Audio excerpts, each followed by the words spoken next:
GamingBolt presents 15 reasons why we may never see Half-Life 3 or Half-Life 2 Episode 3. Since the end of Half-Life 2 Episode 2, fans have been craving a new Half-Life. Heck, it would be neat if Episode 3 released, but for a while everyone's wanted Half-Life 3. It didn't help that hints and discoveries over the years further made us believe in the sequel's existence. However, there are plenty of reasons that we may never see Half-Life 3 or even Half-Life 2 Episode 3 in this lifetime. Let's go through them and make sure to chime in with the reasons you think Valve will indeed deliver a venerable unicorn to us. Doesn't exist. Let's start with the obvious. As per an insider at Valve, anonymous because of course, Half-Life 3 went through several different concepts, ranging from a live-action choice-based game to a real-time strategy. However, even as several devs began working on projects that they would have hoped would become Half-Life 3, nothing ever got off the ground. At this point, Half-Life 3 doesn't exist at Valve. It's unofficial, but still. But seriously, it doesn't exist.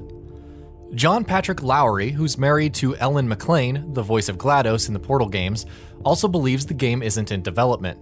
Problems with motion capture were stated, such as the inability of the process to have NPCs look at the player no matter where they are.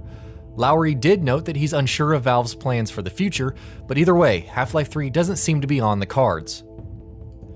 Lack of new info. There's also the fact that following the release of Half-Life 2 Episode 2, Valve boss Gabe Newell promised new information, but then started getting vaguer as time went by.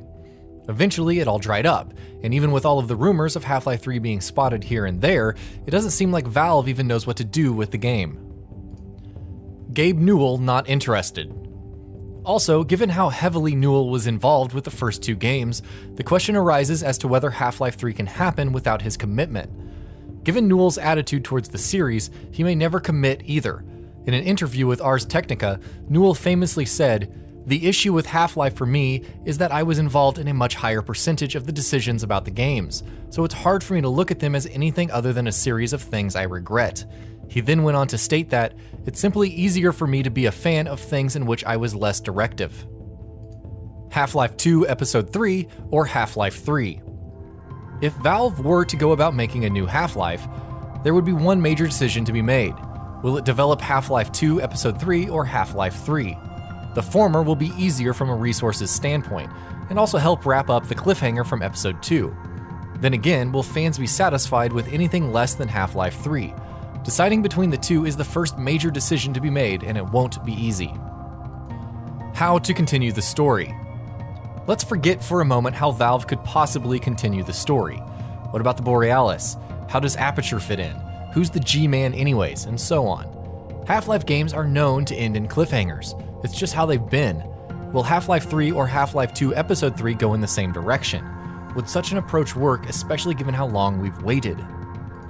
Who will it cater to?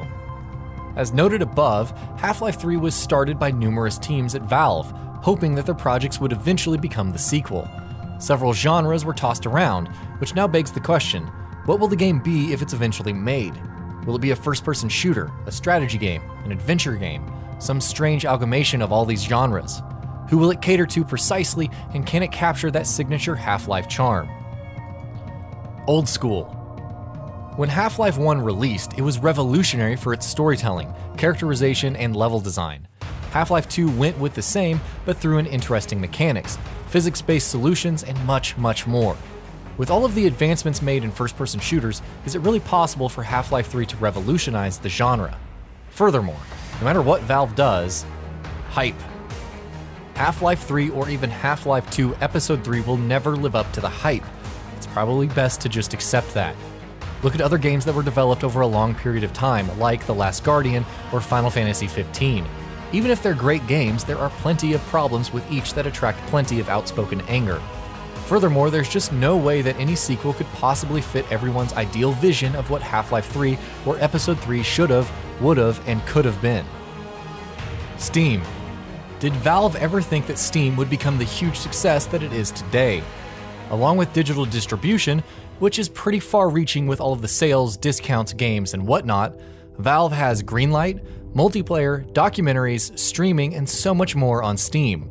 To think that a large amount of resources at Valve are not devoted to Steam would be crazy, and there's no way any of that will be spared for, say, Half-Life 3. Counter-Strike Go. When Counter-Strike first came out, Valve recognized its potential and has been supporting it ever since. It's now one of the most played games in the world with a huge hold on the esports scene. But it's also based on Half-Life and then Half-Life 2 with changes in the engine being reflected in the game. With Counter-Strike Go moving up to Source 2.0, how will a theoretical Half-Life 3 affect it? Will Valve spend resources to just change things up again? There is the possibility that Half-Life 3 could run on Source 2.0, but then the question is, relying on Source 2.0. When Source 2.0 isn't the most cutting edge or easiest engine to develop for, will Valve really stick to it for either a sequel or a new episode?